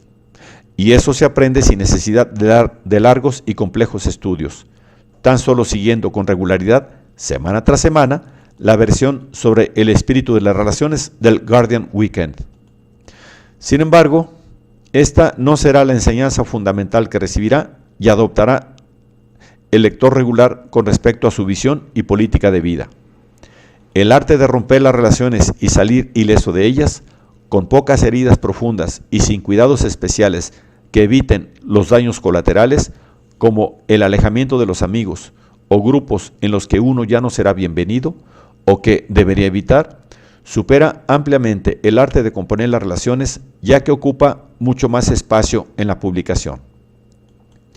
Parece como si Richard Baxter, el feroz profeta puritano, fuera en cambio el profeta de una estrategia de vida adecuada para la moderna era líquida, y dijera de las relaciones lo mismo que dijo acerca de la adquisición y el cuidado de los bienes externos, que deben pesar sobre los hombros como un abrigo ligero, que puede dejarse de lado en cualquier momento, y que uno debe preocuparse más que nada de que no se conviertan inadvertida y subrepticiamente en una coraza de acero. No se llevarán sus riquezas a la tumba, advirtió el profeta santo Baxter a su Grey, apelando al sentido común de la gente que vivía su vida como si estuviera al servicio de la vida eterna, en el más allá. Usted no se llevará sus relaciones al próximo episodio, advertiría a sus clientes el experto consejero Baxter, al unísono con las premoniciones que se han vuelto certezas, de la gente que aprendió después del hecho y cuyas vidas han sido divididas en episodios vividos, como si estuvieran al servicio de los episodios por venir. Es probable que su relación se rompa mucho antes de que el episodio termine, pero si no se rompe, difícilmente haya otro episodio. Ningún otro episodio para saborear y disfrutar. El rating asombrosamente exitoso de EastEnders expresa un mensaje aparentemente diferente. El público hechizado, adicto, aumenta cada vez más, al igual que la confianza y seguridad de los guionistas, los productores y los actores. La telenovela parece haber acertado en algo que otras comedias pasaron por alto o trataron de alcanzar infructuosamente. ¿Cuál es su secreto? Casi todas las relaciones que establecen los personajes del EastEnders resultan para los espectadores tan frágiles como las otras que conocen, ya sea de primera mano por sus propias frustraciones o a través de los relatos de advertencia de las frustraciones de otros, incluyendo los mensajes que proceden de la columna del espíritu de las relaciones. Casi ninguno de los vínculos establecidos por los protagonistas de EastEnders ha sobrevivido más de unos pocos meses, algunos apenas semanas, y entre las relaciones fenecidas han sido escasas y aisladas las que terminaron por causas naturales. Un espectador con buena memoria consideraría al Square un cementerio de las relaciones humanas. Establecer relaciones al estilo EastEnders no es nada fácil. Requiere bastante esfuerzo y una destreza considerable, de la que muchos desafortunados personajes carecen y que es innata en muy pocos, aunque a veces también les hace falta un golpe de suerte, circunstancia notoria por su injusta distribución. Los problemas no terminan cuando las parejas se van a vivir juntas. Las habitaciones compartidas pueden ser sede de muchos jolgorios divertidos, pero nunca un entorno de seguridad y descanso. Algunas son escenarios para crueles dramas, con escaramuzas verbales que pueden llegar hasta los puñetazos. Y si la pareja no se separa antes de que las cosas lleguen a ese punto, convertirse en eventualmente hostilidades en gran escala que apuntan hacia un desenlace que se aproxima al de perros en la calle. Las elaboradas ceremonias de matrimonio no ayudan. Las noches exclusivamente de hombres o de mujeres solas no ponen fin a lo desconocido, lleno de riesgos y accidentes, y las bodas no son nuevos principios que conducen a la pareja a algo completamente diferente. Solo son breves descansos dentro de un drama sin guión. La relación de pareja no es más que una coalición de intereses confluyentes. Y en el fluido mundo de EastEnders, la gente va y viene. Las oportunidades llaman a la puerta y desaparecen otra vez poco después de que las han dejado entrar. Las fortunas ascienden y declinan, y las coaliciones tienden a ser flotantes, flexibles y frágiles. La gente busca pareja y establece relaciones para evitar las tribulaciones de la fragilidad, solo para descubrir que esa fragilidad resulta aún más penosa que antes. Lo que se esperaba y pretendía que fuera un refugio, tal vez el refugio, contra la fragilidad, demuestra ser una y otra vez su caldo de cultivo. Millones de seguidores y adictos de EastEnders ven la televisión y asienten. Sí, sabemos todo eso, lo hemos visto, lo hemos vivido. Lo que hemos aprendido duramente es que el haber sido abandonado a la propia compañía, sin nadie con quien contar para que nos acaricie, nos consuele y nos dé una mano, es atemorizante y espantoso. Pero que nunca nadie se siente más solo y abandonado que cuando lucha por asegurarse de que realmente hay alguien con quien pueda contar hoy y pasado mañana para que haga todo eso en el caso de que la rueda de la fortuna gire en sentido adverso. Los resultados de esa lucha son impredecibles y la lucha misma tiene su precio. Exige diarios sacrificios. No pasa un solo día sin una escaramuza o un enfrentamiento. Esperar hasta que la bondad oculta, como usted desea fervientemente y por lo tanto crea apasionadamente en lo profundo de su pareja elegida, se abra paso a través de la maligna coraza y se revele, puede llevar mucho más tiempo que el que usted puede soportar. Y mientras espera hay mucho dolor, lágrimas vertidas y sangre derramada. Los episodios de EastEnders son 3 repeticiones semanales de sabiduría de vida cotidiana. Funcionan como regulares y confiables confirmaciones para los inseguros. Sí, esta es tu vida y la verdad sobre la vida de otros como tú. No sientas pánico, tómala como viene. Y no te olvides por un momento de que así será, seguro que así será. Nadie dice que convertir a alguien en tu compañero de destino sea fácil, pero no hay otra alternativa que intentarlo, e intentarlo y volver a intentarlo. Sin embargo, este no es el único mensaje que EastEnders transmite claramente 3 veces por semana, y gracias al cual se ha convertido en una cita imperdible para tantas personas. También tiene otro mensaje. En el caso de que usted lo haya olvidado, existe una segunda línea de defensa contra los caprichos de la errática fortuna y las sorpresas que el insensible mundo tiene guardadas en la manga. Las trincheras ya fueron excavadas antes de que usted empezara a cavar las suyas. Las trincheras están esperando que usted simplemente se zambulla en ellas. Nadie le hará preguntas. Nadie le preguntará qué ha hecho usted para ganarse el derecho de pedir refugio y ayuda. Haya hecho lo que hubiere hecho, nadie le impedirá la entrada. Existen los Butcher, los Mitchell, los Slater, clanes a los que usted por azar pertenece, sin tener que pedir permiso de admisión. No necesita hacer nada para convertirse en uno de ellos, aunque tampoco puede hacer gran cosa para dejar de ser uno de ellos. Si usted llegara a olvidarse de esas sencillas verdades, ellos se encargarían inmediatamente de recordárselas. Así, usted se encuentra atrapado en un doble vínculo.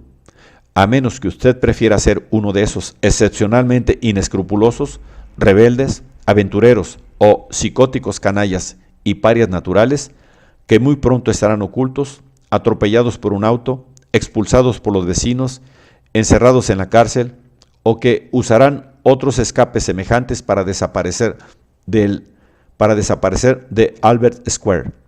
Sin duda, querrá usar las dos anclas que la vida le ha dado para echar amarras en compañía de otros.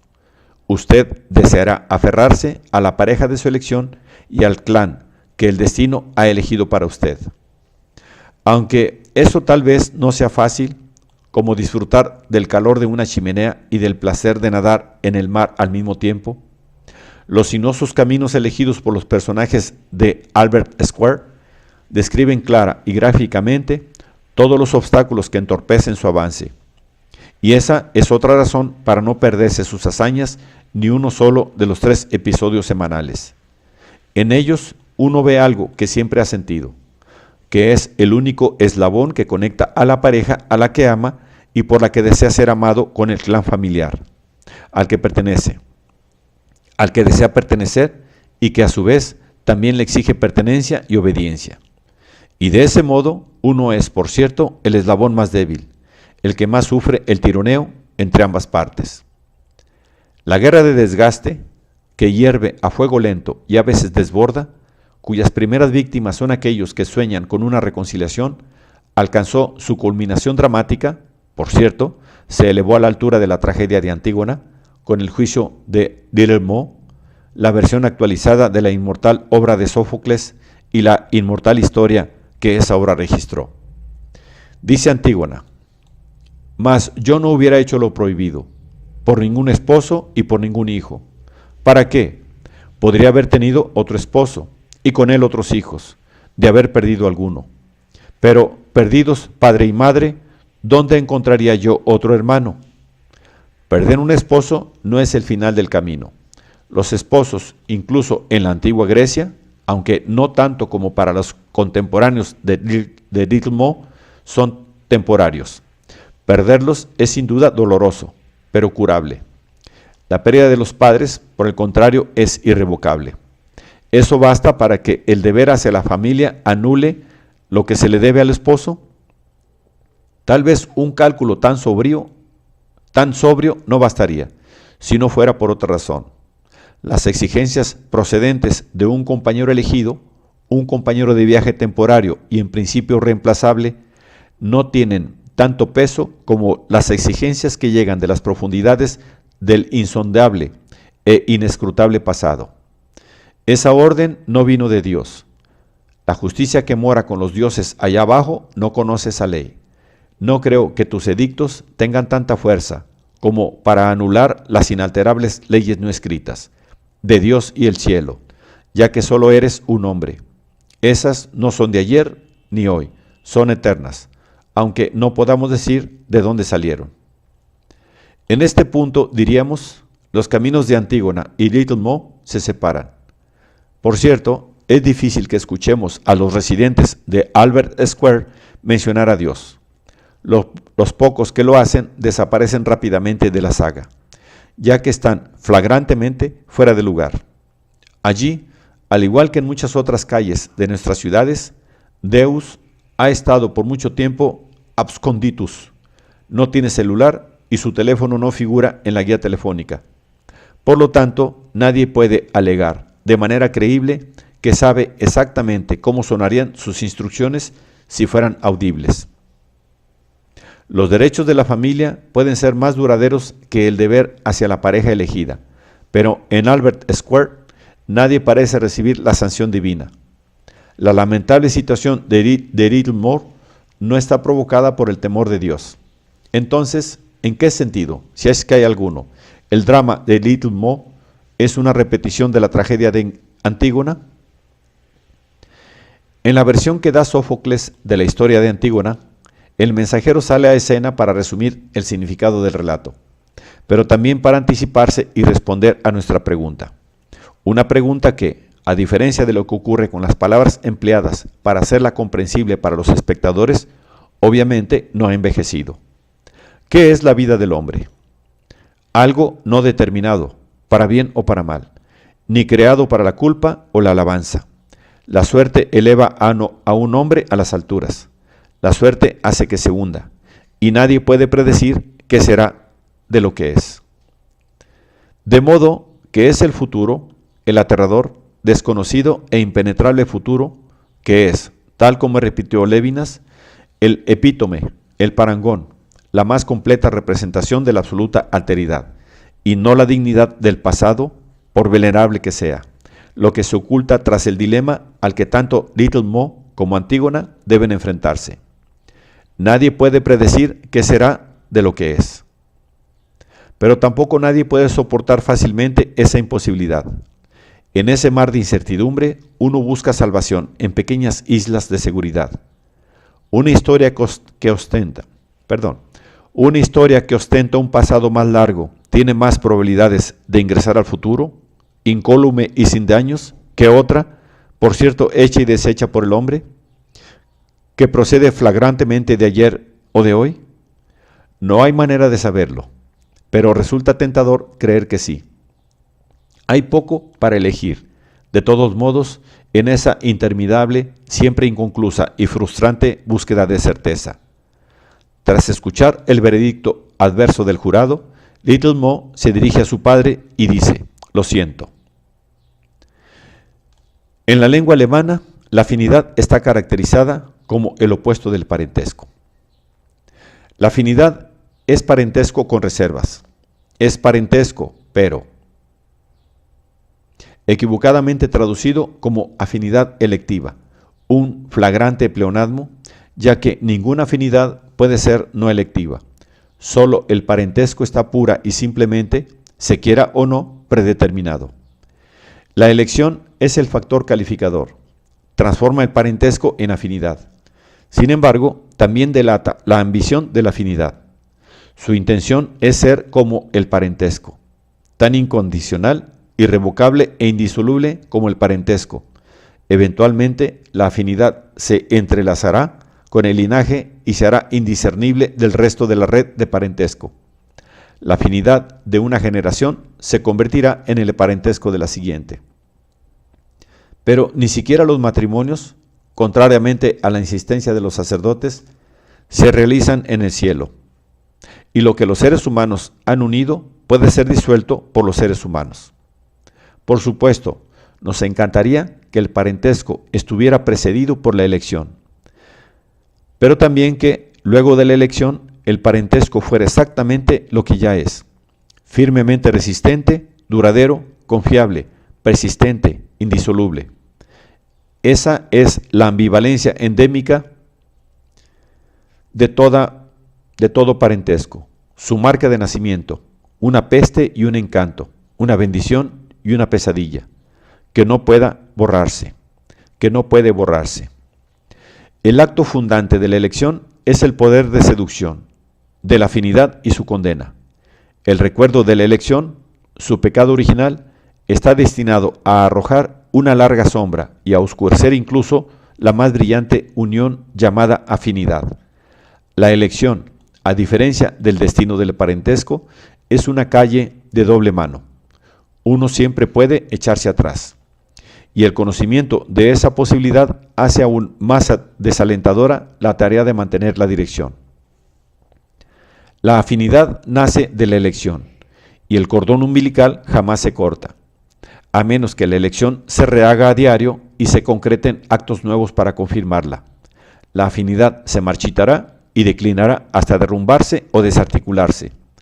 La intención de mantener viva la afinidad es presagio de una lucha cotidiana y promesa de una vigilancia sin descanso. Para nosotros, habitantes del mundo, del moderno mundo líquido, que aborrece todo lo sólido y durable, todo lo que no sirve para el uso instantáneo y que implica esfuerzo sin límite, esa perspectiva supera toda capacidad y voluntad de negociación. Establecer un vínculo de afinidad proclama la intención de hacer que ese vínculo sea como el del parentesco, pero también la disposición a pagar el precio del avatar con la dura moneda de la monotonía de lo cotidiano. Cuando esa disposición, o según el tipo de entrenamiento ofrecido y recibido, la solvencia de los valores no existe, uno es más proclive a pensarlo 2 veces antes de actuar de acuerdo con esa intención. Por lo tanto, vivir juntos, y esperemos para ver cómo funciona y dónde nos conduce eso, adquiere el atractivo del que carecen los vínculos de afinidad.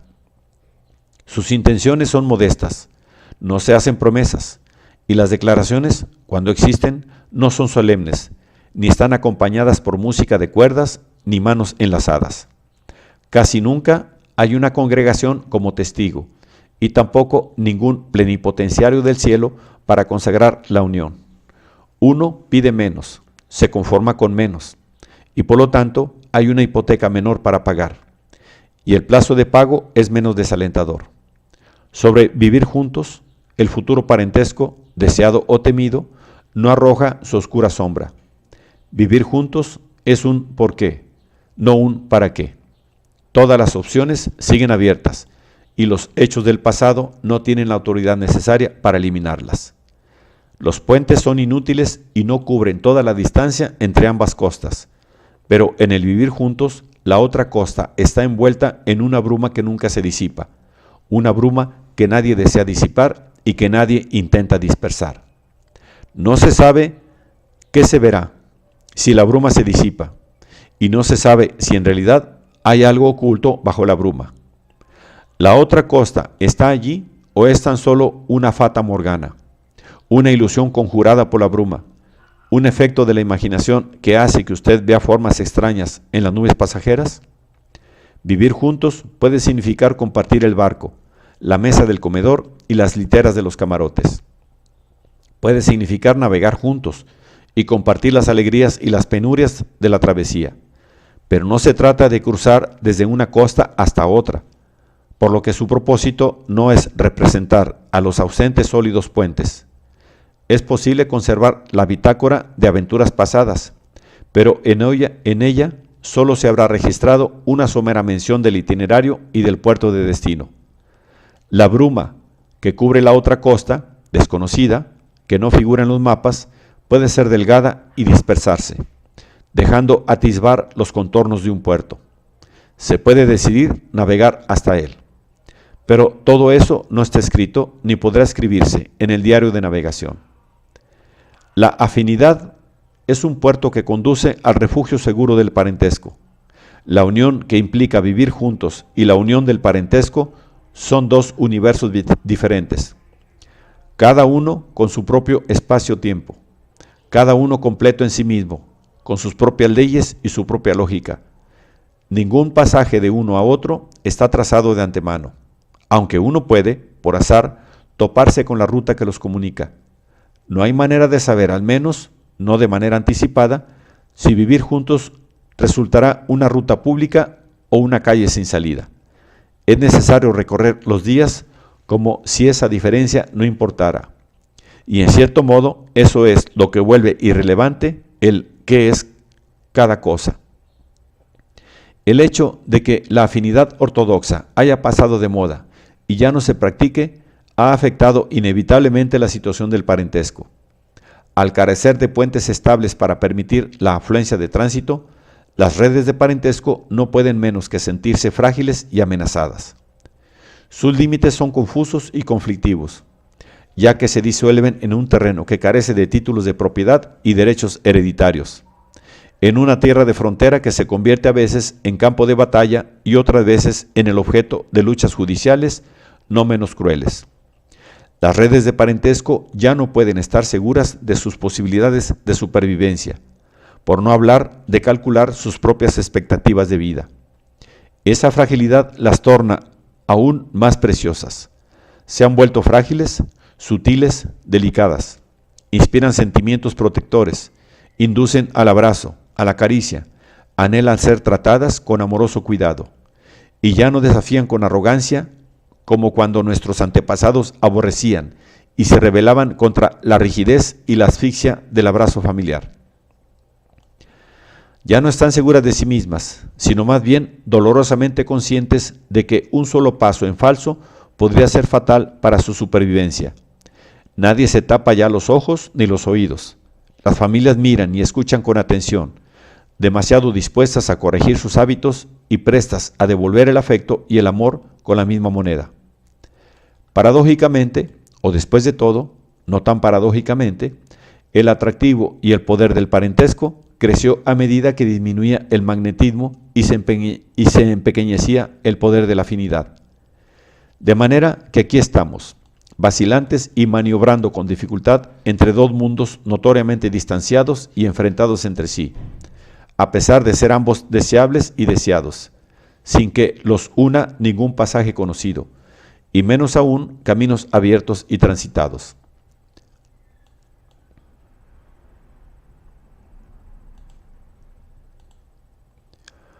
Treinta años atrás, On the Fall of Public Man, Richard Sennett señaló el advenimiento de una ideología de la intimidad que transmuta las categorías políticas en categorías psicológicas. Una de las portentosas consecuencias de esa nueva ideología fue la sustitución de la identidad compartida por los intereses compartidos.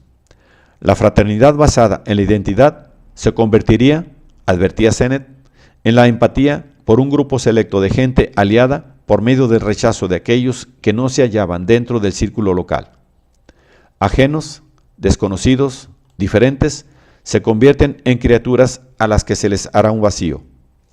Pocos años más tarde, Benedict Anderson acuñó la expresión comunidad imaginada para descubrir el misterio de la autoidentificación con una amplia categoría de extraños con los que uno cree compartir algo suficientemente importante como para referirse a ellos como un nosotros, comunidad de la cual yo, quien habla, formo parte. El hecho de que Anderson considerara esa identificación con una población dispersa de personas desconocidas como un misterio que requería explicación fue una confirmación indirecta y, por cierto, un tributo de las intuiciones de Sennett.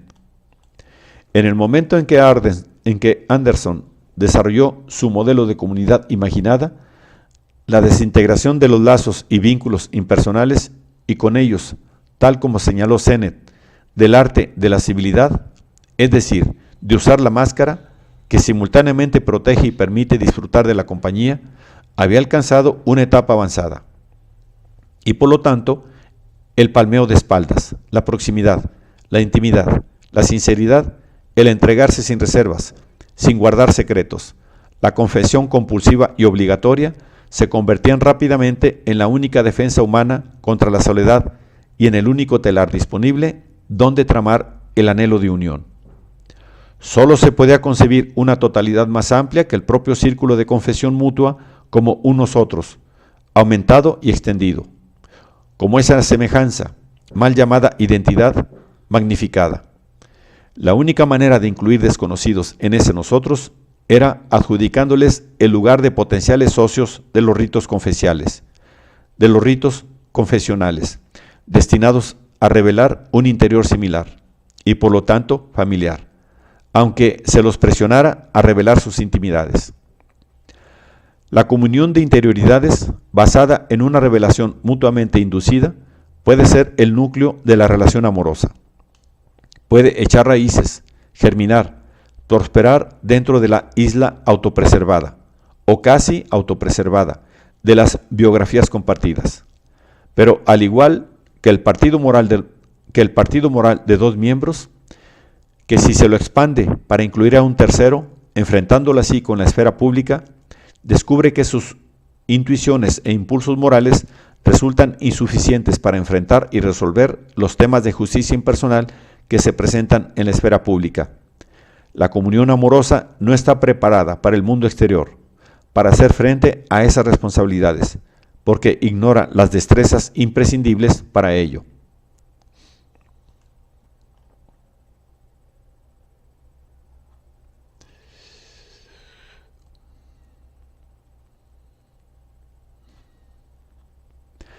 En la comunión amorosa resulta totalmente natural considerar las fricciones y desacuerdos como una irritación temporaria que pronto pasará, pero también como un pedido de auxilio que la hará desaparecer. Una perfecta fusión de identidades parece, en ese caso, una perspectiva realista, si se invierte en ella suficiente paciencia y dedicación, cualidades que el amor confía en que podrá abastecer profusamente. Aun cuando la semejanza amorosa de los amantes no se haya alcanzado, no parece un sueño absurdo ni una ilusión fantasiosa. Seguramente será inalcanzable, y se la alcanzará con los recursos de los que ya disponen los amantes por su misma capacidad de amantes. Pero intenta ampliar las legítimas expectativas del amor para domesticar, dominar y desintoxicar el alucinante túmulo de sonidos y visiones que colman al mundo más allá de la isla del amor. Allí, las probadas y confiables estratagemas del amor no serán de gran utilidad. En la isla del amor, el acuerdo, la comprensión y la soñada unidad de dos tal vez no están fuera del alcance, pero no ocurre lo mismo en el infinito mundo exterior, a menos que se lo transmute con una varita mágica en el coloquio de consenso de Jürgen Habermas. Los instrumentos de la unión yo-tú, por perfectos que sean su factura y su empleo, resultarán impotentes ante la variedad, disparidad y discordia que separan a las multitudes de potenciales tú entre sí, manteniéndolos en pie de guerra, más proclives a los balazos que a una conversación. Se requiere el dominio de técnicas muy diferentes, cuando el desacuerdo es tan solo una inquietud transitoria que pronto se disipará, y cuando la discordia, subrayando la determinación de autoafirmarse, se hace presente para quedarse durante un tiempo indefinido. La esperanza del consenso acerca a las personas y las insta a un mayor esfuerzo.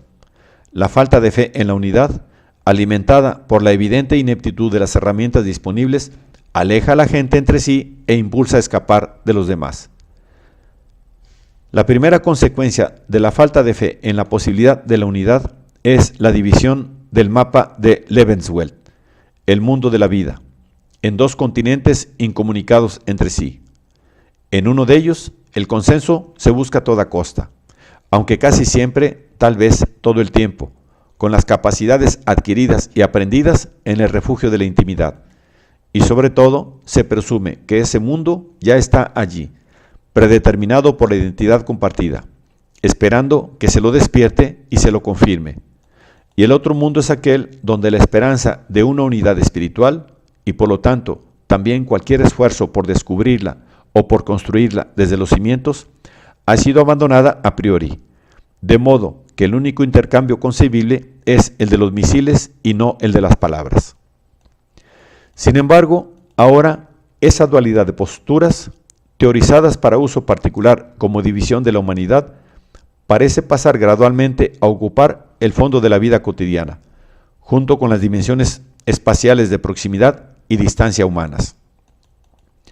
Al igual que en los vastos espacios de las tierras fronterizas globales, desde la raíz, en el dominio de la política de vida, el entorno de la acción es un recipiente colmado de amigos y enemigos potenciales, en el que se supone que las coaliciones cambiantes y los enemigos flotantes pueden converger por un tiempo, solo para desligarse nuevamente y dar lugar a otras condensaciones diferentes. Las comunidades de semejanzas, predeterminadas, pero a la espera de ser reveladas y colmadas de sustancia, están dando lugar a las comunidades de ocasión, que supuestamente se originan en torno a eventos, ídolos, pánicos o modas, puntos focales más diversos que comparten el rasgo de una expectativa de vida más breve. No duran más tiempo que las emociones que las convierten en foco de atención e impulsan la unión de intereses, fugaces, pero no por eso menos intensos, que convergen adhiriéndose a la causa. Todo ese unirse y separarse posibilita percibir la existencia simultánea del impulso hacia la libertad y el anhelo de pertenencia, y encubre, si es que no altera completamente, la disminución y privación de esos anhelos. Ambos impulsos se funden y mezclan en la absorbente y consumidora tarea de crear una red de conexiones y navegar en la red. El ideal de conexión se debate por aprender lo difícil y desconcertante, por aprender la difícil y desconcertante dialéctica entre dos impulsos irreconciliables. Promete una navegación segura, al menos no fatal, entre los arrecifes de la soledad y del compromiso, entre el flagelo de la exclusión y la férrea garra de los lazos asfixiantes, entre el irreparable aislamiento y la atadura irrevocable. Chuteamos y tenemos compinches con quienes chatear. Chateamos y tenemos compinches con quien chatear. Los compinches, como bien lo sabe cualquier adicto, van y vienen, aparecen y desaparecen, pero siempre hay alguno en línea para ahogar el silencio con mensajes. En la relación de compinches, el ir y venir de los mensajes, la circulación de mensajes, es el mensaje, sin que importe el contenido.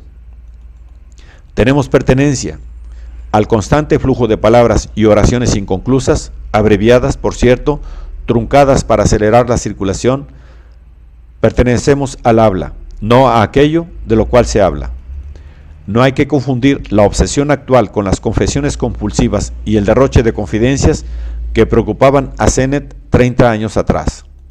El objetivo de emitir sonidos y enviar mensajes ya no es someter las entrañas de la propia alma a la inspección y aprobación de la pareja. Las palabras, pronunciadas o tipeadas, ya no luchan por consignar el viaje de descubrimiento espiritual, tal como lo expresó admirablemente Chris Moss en The Guardian Weekend, y por medio del chat por internet, los teléfonos móviles, los mensajes de texto. La introspección es reemplazada por una interacción frenética y frívola que expone nuestros secretos más profundos al lado de nuestra lista de compras. Quiero comentar que, sin embargo, esa interacción, a pesar de ser frenética, tal vez no parezca tan frívola cuando uno advierte y recuerda que su único objeto, es mantener vivo el chateo. Los proveedores de acceso a Internet no son sacerdotes que santifican la inviolabilidad de las uniones. Las uniones no tienen en qué apoyarse salvo en el chateo y los mensajes de texto. La unión solo se mantiene gracias a nuestra charla, nuestro llamado telefónico, nuestros mensajes de texto. El que deja de hablar queda fuera. El silencio es igual a la exclusión. Por cierto, no hay nada fuera del texto, aunque no en el sentido en que lo dijo Derrida. OM, la revista ilustrada de uno de los más venerables, respetados y amados periódicos dominicales, está dirigida a y es ávidamente leída por las clases más sofisticadas de Bloomsbury o Chelsea y el resto, o casi de las clases que envían y reciben mensajes. Tomemos al azar el ejemplo del 16 de junio de 2002, aunque en este caso la fecha no importa mucho porque los contenidos, con variaciones menores, son inmunes a las convulsiones, saltos o giros de la gran historia en proceso y a todas las políticas, con excepción de la política de vida. Las aceleraciones o disminuciones de velocidad de las grandes políticas de la época le pasan desapercibidas. Aproximadamente la mitad de la revista OM está ocupada por una sección llamada Vida. La sección tiene subsecciones. Primero está Moda, que informa acerca de las pruebas y tribulaciones que implica ponerse maquillaje. Con otra subsección, Moda Ella, que exhorta a las lectoras a recorrer distancia extra para encontrar el par de zapatos correcto. Sigue la subsección Interiors, con un breve interludio sobre casas de muñecas. Después viene Jardines, que aconseja cómo cuidar las apariencias e impresionar a los invitados, a pesar de la irritante verdad de que la tarea de un jardinero no termina nunca. Sigue la subsección Comida, seguida de inmediato por la de Restaurantes, que aconseja dónde encontrar buena comida cuando se sale a cenar, y la de Vinos, que sugiere dónde encontrar buen vino cuando se come en casa.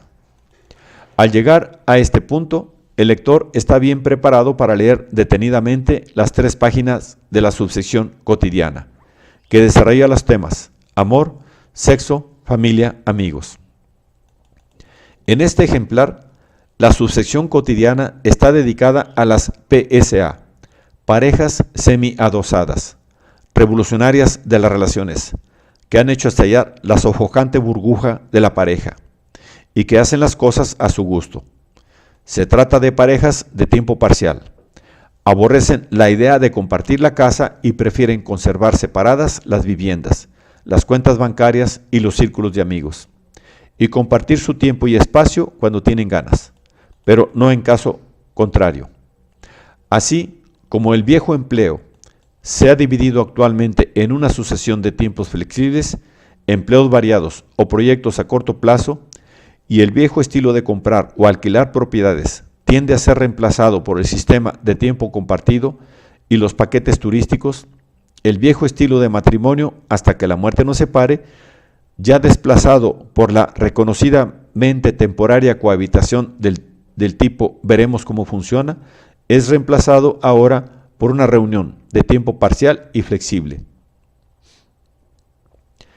Los expertos, como muy bien imaginan los lectores, ya que es un hábito famoso de los expertos, están divididos.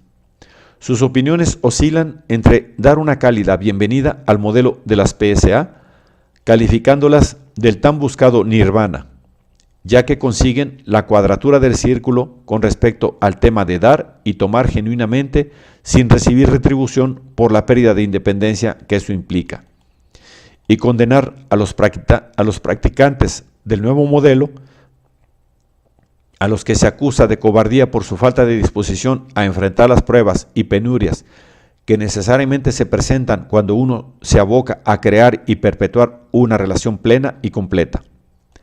Se consignan minuciosamente todos los pro y los contras. Se sopesan escrupulosamente, aunque en las hojas de balance no aparecen, algo curioso, considerando la sensibilidad ecológica que cunde en nuestro tiempo, los efectos del estilo de vida PSA sobre el entorno humano de las PSA. Cuando uno ha terminado la subsección cotidianas, ¿qué resta de la sección vida? Las subsecciones llamadas salud, bienestar, nutrición.